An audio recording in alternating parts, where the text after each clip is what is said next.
રાજકોટનું ગોંડલ અમિત ખૂંટના મૃત્યુના કેસમાં પ્રકાશમાં આવ્યું હતું કેમ કે અમિત ખૂંટે પોતાની પર થયેલા દુષ્કર્મના કેસના લીધે જીવ ટૂંકાવ્યો હતો। આ માટે અનિરુદ્ધસિંહ જાડેજાનું નામ ચર્ચામાં આવ્યું હતું। તો હવે અહીં પ્રશ્ન એ ઉપસ્થિત થાય છે કે રાજકોટની જે પીડિતાએ દુષ્કર્મની ફરિયાદ અમિત ખૂંટ પર કરી હતી તેનું શું થશે? તો આવો જાણીએ સમાચાર વિસ્તારથી। નમસ્કાર, જમાવટ સાથે હું છું પાર્થ।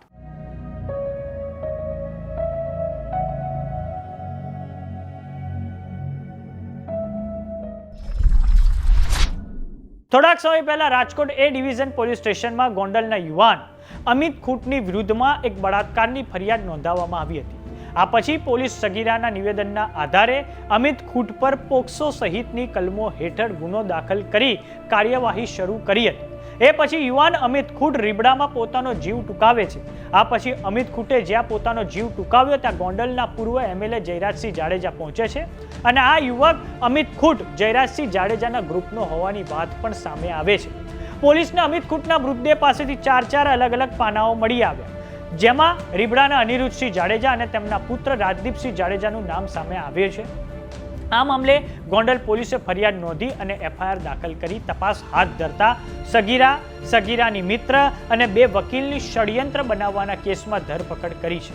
જો કે હજુ પણ એક વ્યક્તિ પોલીસની પકડમાં નથી આવ્યો, સાથે જ હવે બંને વકીલો જામીન પર મુક્ત થઈ ચૂક્યા છે। તો લોકોને એ પ્રશ્ન સ્વાભાવિક થશે કે રાજકોટની સગીરાએ જે અમિત ખૂંટ પર દુષ્કર્મનો કેસ કર્યો હતો તેનું શું થશે?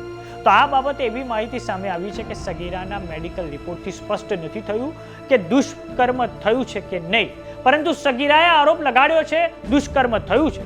જો કે હવે આ કેસમાં આરોપીનું મૃત્યુ થયું છે, તો પોલીસ હવે અપડેટેડ સમરી ભરી ફરિયાદને પૂર્ણ કરશે। હવે પોલીસ આ મામલે જે અન્ય ફરિયાદ નોંધાઈ છે, જેમાં અમિત ખૂંટની સુસાઇડ નોટનો મામલો છે, તેમાં પોલીસની તપાસ હજુ પણ ચાલુ છે, જેમાં રીબડાના અનિરુદ્ધસિંહ જાડેજા અને તેના દીકરા રાજદીપસિંહ જાડેજા સાથે જે લોકોએ આ હની ટ્રેપનું કાવતરું કર્યું અને સગીરાને અમિત ખૂંટ પાસે પ્લાન્ટ કરવામાં આવી, આ તમામની તપાસ પોલીસ દ્વારા ચાલુ છે। જો કે હજુ પણ પોલીસ જૂનાગઢના એ મિસ્ટર એક્સને પકડી નથી શકી। આ મિસ્ટર એક્સ પર તપાસ અટવાયેલી છે। તો આ બાબતે જે પણ અપડેટ હશે અમે તમને આપતા રહીશું। કેવો લાગ્યો અમારો વિડીયો અમને કોમેન્ટ બોક્સમાં લખીને જરૂર જણાવો। જો તમે અમને યુટ્યુબ પર જોઈ રહ્યા તો સબસ્ક્રાઇબ કરો, જો તમે અમને ઇન્સ્ટાગ્રામ અને ફેસબુક પર જોઈ રહ્યા તો ફોલો કરો। નમસ્કાર।